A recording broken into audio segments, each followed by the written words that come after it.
HOA sent imposters to intimidate me. Too bad I'm the former state attorney general. The air in Willow Creek's community center was thick with tension, the kind that made your skin prickle. Margaret Voss stood at the front, her silver hair catching the sunlight, her voice steady but laced with fire. For 30 years, she'd served as state attorney general, dismantling corrupt networks with a pen and a gavel. Now, retired in this sleepy town, she faced a new enemy, the Karen Hills Homeowners Association. They'd sent imposters to silence her amateurs posing as lawyers, waving forged documents to scare her into submission. They underestimated her. Badly. It started with a fence. Margaret's modest backyard fence, painted sage green, violated the HOA's aesthetic code. Fines piled up, $500, then $1,000.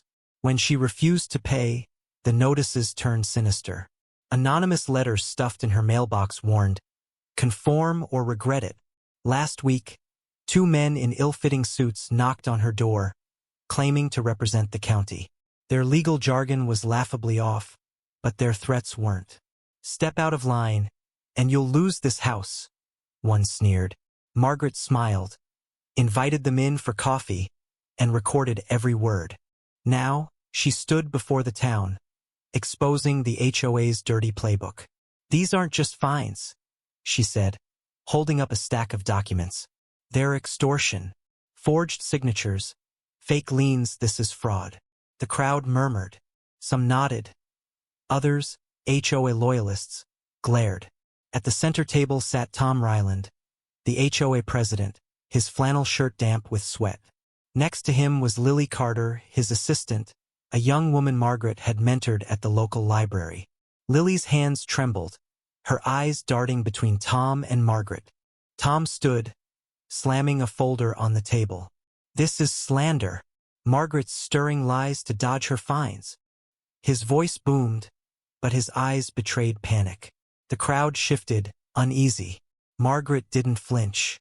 "Open that folder, Tom. Show us the county records you sent to my door." The room fell silent. Tom froze, his bluff called. Lily's face paled, and Margaret's heart sank. She'd hoped Lily wasn't involved. Then, a twist no one saw coming. The back door creaked open, and in shuffled Old Man Carver, the town's reclusive gardener. Known for his roses and silence, he rarely left his greenhouse. Yet here he was, clutching a crumpled envelope. "I got one too," he rasped, voice barely audible. "HOA threatened to seize my land for unapproved flowers." He tossed the envelope onto the tablia, near-identical threat letter to Margaret's. The crowd gasped. Carver, a man who bothered no one, targeted? The HOA's facade cracked. Margaret seized the moment. "This isn't about fences or flowers. It's about power. They bully us, divide us because they think we're weak." Her voice rose, raw with conviction. "But we're not. Not anymore." The room erupted. Some cheered. Others shouted in protest. Tom lunged forward, red-faced.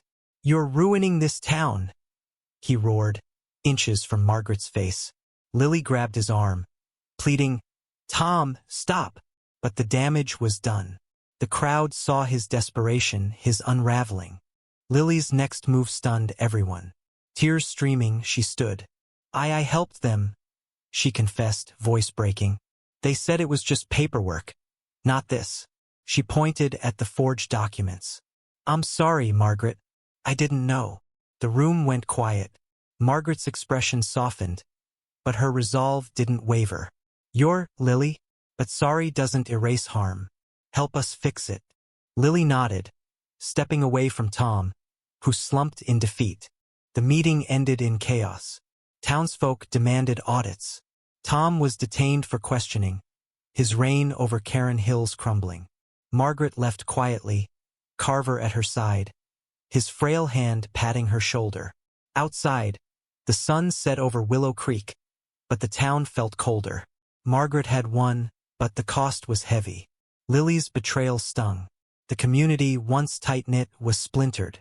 And those letters, how many more were out there, unopened?